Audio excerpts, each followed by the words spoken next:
What if Mace Windu lived and started the rebellion? Let's explore the depths of it in this video. I need him! Please, don't! Before Mace can finish Palpatine off, he feels a searing pain rush across his arm. And then, nothing. He sees his lightsaber falling out the window, his right hand following it. He barely stops himself from dropping to his knees, but his concentration is shattered, allowing Palpatine to recover. The Chancellor's grimace turns into a smile. Mace's entire body recoils, spasming uncontrollably, as if every fiber of his being is engulfed in searing pain. This time, he can't stop himself from falling to his knees, as Palpatine sends another surge of electricity coursing through him. But while this shock runs through him, Mace feels his body flung from the window. He soars through the sky, the lightning of Palpatine's attacks still running across him until he lands on a nearby balcony and feels the world go dark. Hours later, Mace wakes up feeling sore and with his head pounding. But he cannot allow himself to rest. The Jedi Council must be informed of Palpatine's. He pauses mid-step as fire fills his eyes. Even miles away, the blaze is burning bright as the Jedi Temple is engulfed in fire. Mace can hardly believe his eyes as he watches the inferno. For the second time, he nearly collapses to the ground, but he wills himself to stand. Mace immediately knows this is the Chancellor's doing. Palpatine made his move while he was out, and now Mace is helpless to stop him. His only chance is to escape off-world and continue the fight elsewhere. Rather than head to the temple, he goes in the opposite direction, towards the lower districts. There he finds a smuggler willing to take him off-world. After the battle, countless people were leaving Coruscant, so he managed to leave unseen. With the Chancellor in control of the Republic, Mace has few places to go without being seen as a fugitive. He decides to hide on Ryloth, as the people there are friendly with him, and it's distant enough for him to escape notice. Or so he thinks. When Mace arrives in the capital, he is shocked to see a large Republic occupation force. The clone forces were supposed to have departed when Ryloth was liberated, but the small garrison was steadily reinforced until it was comparable to an invasion force. Mace journeys to the old hideout of the twi'lek freedom fighters to see if there's anyone there. A dozen blasters are pointed at him, but a voice orders them to stand down as he approaches. Gobi Glee, one of the resistance leaders, appears from the gate. What is your business here, Jedi? I come in peace. If you are here on behalf of the clones, then we do not want that peace. I'm here by myself. Reluctantly, Gobi allows Mace to enter, where the two talk over a meal. Mace explains the developments in the capital, while Gobi explains how a large force of clones arrived on behalf of the new Galactic Empire. He also says that Sham is now forced to work with the Empire to ensure peace. Mace asks if he can hide with them. Gobi agrees, even offering to repair his arm. For several weeks, Mace gets used to his robotic replacement and regains his strength, while Gobi journeys to the capital to gather information. But one day, while he's meditating, Mace feels a disturbance in the Force. It's a shatter point, calling him toward the main Imperial base. Mace journeys to Lissu, where he sees the Imperial occupation firsthand. He sees the same twi'leks he freed years ago, now being forced to hand over their weapons and submit to the Empire. Those who refused are rounded up and arrested. Mace manages to infiltrate the Imperial facility and heads down to the detention halls, where he runs into Hunter and Echo. Mace ignites his lightsaber while the clones raise their blasters. Sergeant, are you here to arrest me too? Are you here to do the same with us? No. Then we're on the same side. Mace glances over to Gobi and Sham, giving them a nod. As they reach the main hangar, they're stopped by the facility's commanding officer, Captain Hauser, who warns them of the trap outside. While the others prepare to leave, Mace notices Hauser hanging back as he tries to reason with the clones beyond. Mace ignites his lightsaber and prepares to provide backup if necessary. Though Hauser's speech is moving, only a handful of clones join him. The rest stand their ground and move to arrest them, led by a trio of elite Special Force troopers. Before they can apprehend the clones, Mace leaps out from his hiding spot and unleashes a powerful burst of the Force that sends most of them sliding across the ground. Those who remain standing have their attacks deflected by Mace. Even sniper fire from Crosshair is swatted aside. The clones who side with Hauser quickly grab their blasters and huddle behind Mace. From their cover, they fire stun rounds, incapacitating most of the troopers. One elite trooper advances with a flamethrower. Mace pushes the attack aside with the Force and slashes his saber across the barrel. This causes the weapon to overload and forces the trooper to dive out of the way to avoid getting burned. The remainder of the clones are shoved aside with another shockwave. With the clones down, Mace leads Hauser's men out, making their escape on an Imperial shuttle. They follow after Sham to the Resistance hideout. Mace decides to remain behind to build the rebellion. After everything he's seen these past few weeks, he realizes that the Force called him here to help the Twi'leks. Hunter and the Bad Batch leave for other business.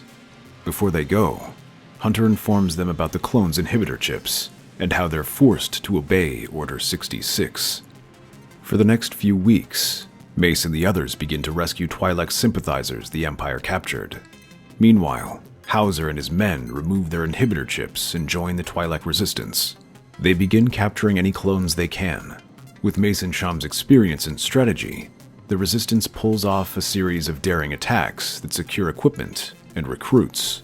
One of the most daring was an attack on Lesu, where Mace snuck in with a small force of clones using the energy bridge, allowing Sham to move in with the rest of their army. The Imperial garrison was no match for them, and were forced to retreat.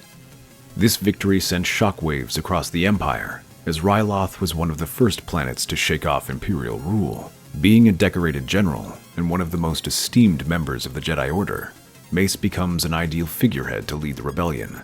He gives them an air of legitimacy and strikes fear into many Imperial soldiers. In the wake of this success, Mace was contacted by other discontented leaders, offering an alliance in exchange for military support. Even members of the Imperial Senate, like Bail Organa, secretly provided support. With this backing, many recruits flocked to join the burgeoning rebellion, including Hera Syndulla. Soon after, they received a message from the governor of Desix, a former CIS world that rose in the rebellion after its ruler, Tawin Ames, captured the local Imperial officer. She then sent a message to Mace, asking for reinforcements to strengthen her rule.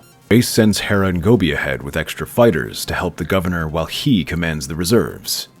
The mission goes well, as the additional fighters put up a stubborn resistance and leave the clones unable to storm Desix City. Instead, they rely on guile and cunning. Clones scatter into the woods, forcing the resistance to hunt her down. Commander Cody leads a large group of clones to a rocky hill, with Hera and her troops in hot pursuit. As they close in, the clones turn around to face them. But before they can attack, a shot rings out in the distance.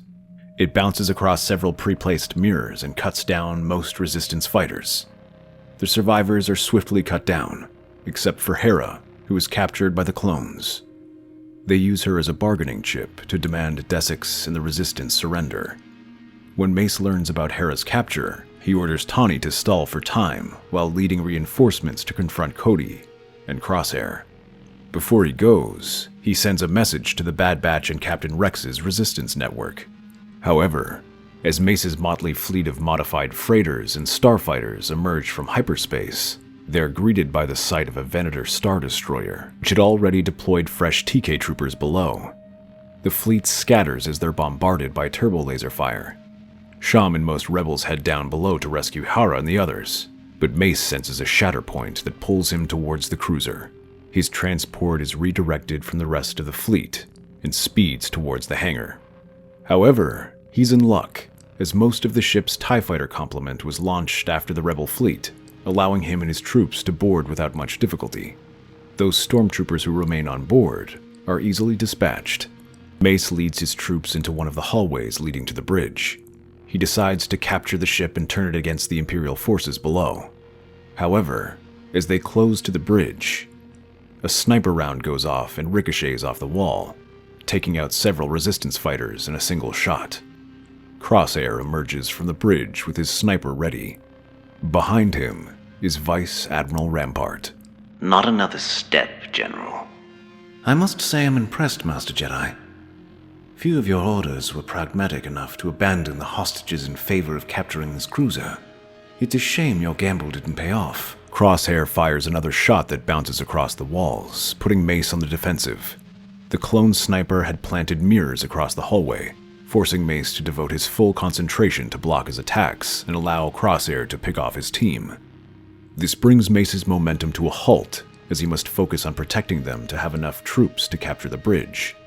As he stops another attack, his comlink goes off.